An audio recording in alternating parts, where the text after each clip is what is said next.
Welcome back to the Supremely Black Podcast. This is your boy D Rose. First and foremost, before I get into it, shout out to Ayo Nation. I appreciate that love, big homie, and you recognizing the efforts that was put into that last video. Had a lot of DMs, a lot of feedback in regards to the previous video about FBG Duck. So I definitely had to touch bases and have a part 2 with that. A lot of people were saying, like, hey, I get where you're coming from, and I really value your perspective in regards to it from even though, you know, you're focusing on the rapper's perspective, but how does this actually relate to the normal people?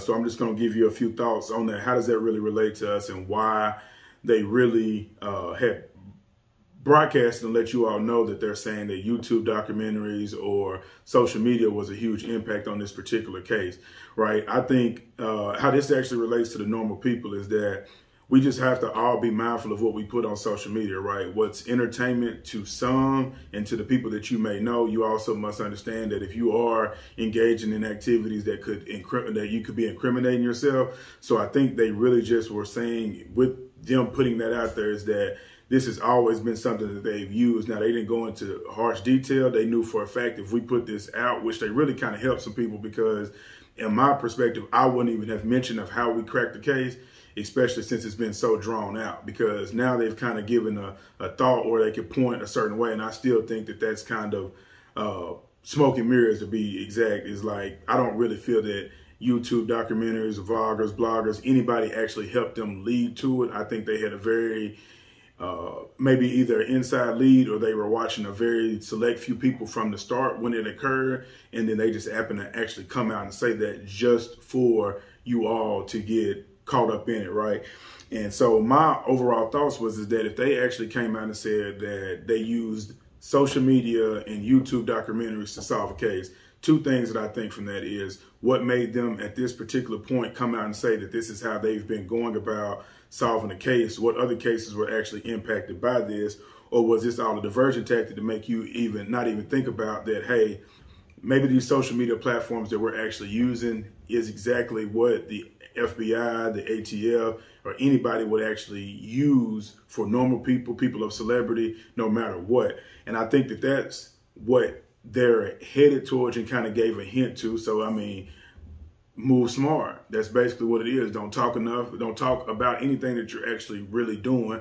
Don't show yourself. So you know for a fact if you're out doing something that could be leading to some jail time, or you being caught up in a RICO case, or even from your job, from a corporate perspective, you may want to start just really monitoring the things that you actually post. For the people that do it already, super salute. But sometimes we can get a little careless in what we post, and then you never know of what could actually occur, especially if you know you out doing whatever you're doing to, you know, make ends meet, right?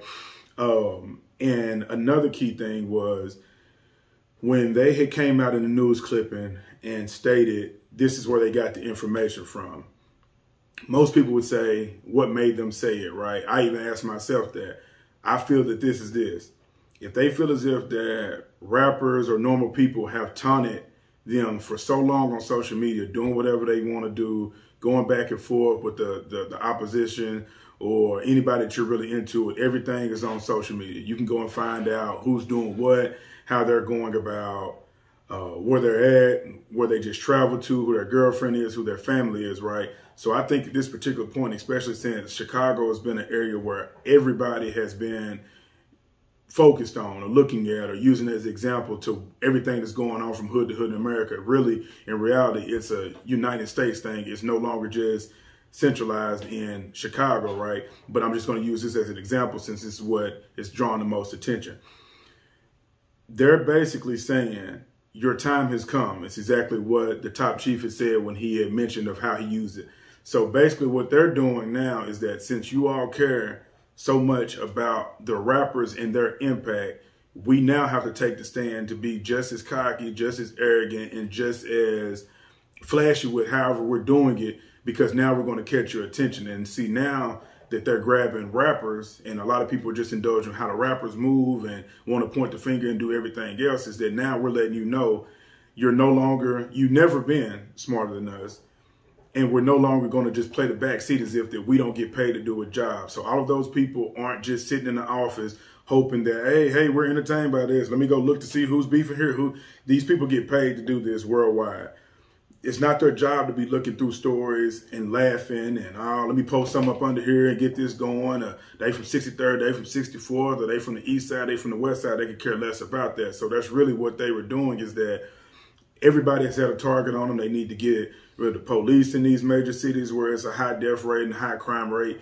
They've had enough. And basically that guy went above and beyond to let you all know there's like, it's a wrap. So I just want to know if that is going to be the end of drill music and people actually mentioning the things that they're actually doing within their city on a song just for clout. Because when you think about it,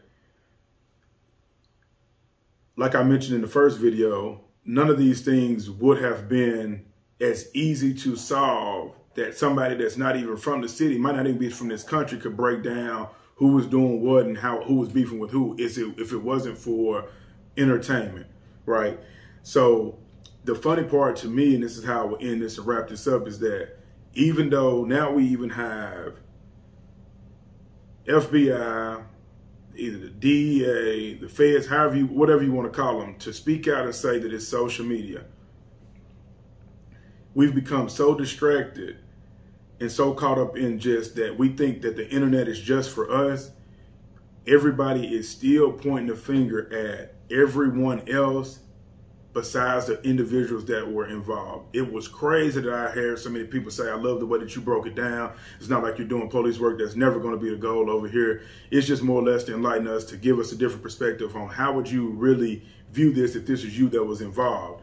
They're using the celebrities to let you know nothing's safe, everything that we can see and we can actually do. But it's also just as crazy as that nobody still took that it was them that put themselves in this predicament. They're still saying YouTube is doing the police work. Bloggers getting on here basically ratting, basically telling. And I just caught myself just laughing and thinking to myself, when people were even giving me feedback, or just like, hey, let's go with this approach to it. And this, I'm like, I don't even think I would have to, because I would think that it was common sense. The man simply said, your time is up. These are the ways that we went. And I still think that that's actually a diversion tactic. It's not something that he's actually going to social media, because honestly, they don't have to. So you can't tell me if a person will get on the camera just for attention, will leave for you to keep telling, and that when they get behind the scenes and when they really put the press on them, and that you're standing in front of these investigators and they offer this time to you, that over 75% of these people are not going to break.